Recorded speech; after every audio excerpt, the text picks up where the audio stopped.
नाज़रीन, रेती ट्रेन हादसे बाद सखर ऐं घोटकी ज़िलनि जे अस्पतालनि में इमरजेंसी लागू कई वई आहे। वधीक तफ़सील ॿुधाइण लाइ असां मौजूद आहे फरीद सोमरो। जी फरीद, हादसे बाद सखर ऐं घोटकी ज़िलनि जे अस्पतालनि में इमरजेंसी लागू कई वई आहे, छा तफ़सील आहिनि तव्हां वटि? जी, अॼु जेको आहे दिलि दुखाईंदड़ जेको आहे वाक़ियो इहो जेको पेश आयो आहे, कराची खां सरगोदा वेंदड़ मिलत एक्सप्रेस जी गाॾी बोगियूं जेके आहिनि ॿ बोगियूं उहे रोहती ऐं देरकी जे विच में जेको आहे उहो ट्रैक तो लही वयूं, जंहिंजे करे पंजाब खां कराची वेंदड़ सर सैयद एक्सप्रेस जेका उहा आम्हूं साम्हूं हुन सां टकराइजी वई, जंहिंजे नतीजे में हुते जेको आहे त इमरजेंसी लागू कई वई ऐं 23 माण्हुनि जे जेको आहे मौत थियण जी जेका आहे उहे लाश हिन वक़्तु कढिया विया आहिनि। ऐं उन सां गॾु जेको आहे त ईडी एम्बुलेंस ऐं ॿियूं जेके इमदादी कारवाई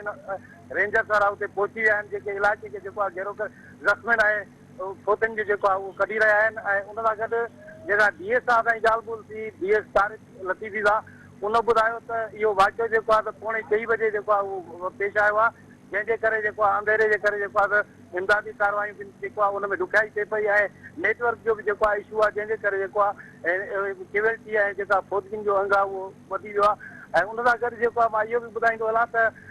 इन ट्रेक जी जेको आहे हिन वक़्तु हादसे जी जेको आहे उहा मालूमात न थी सघी आहे। ऐं डीएस जो इहो ई चवणु हुयो त जेको आहे असांखे हिन वक़्तु ताईं अञा वाक़िए जी जेका तहक़ीक़ात कंदासीं, उन खां पोइ ॿुधाईंदासीं त वाक़ियो छाजे करे पेश आयो आहे ऐं इहा गफ़लत कंहिंजी आहे उन ख़िलाफ़। पर हिन वक़्तु जेको आहे असां इमरजेंसी लागू करे माण्हुनि खे जेको आहे कढियो आहे, पर देरकी घोटकी ऐं उन सां गॾु जेको आहे सकर में बि जेको आहे अस्पतालुनि में इमरजेंसी लागू कई वई आहे, जंहिंजे करे जेको आहे त अञा सही जेको आहे उन्हनि तादाद नथा ॿुधाए सघनि त ज़ख़्मनि जो अंग केतिरो आहे। जी फरीद, तफ़सील ख़बरनि खां आगाह करण लाइ मुंहिंजी महिरबानी।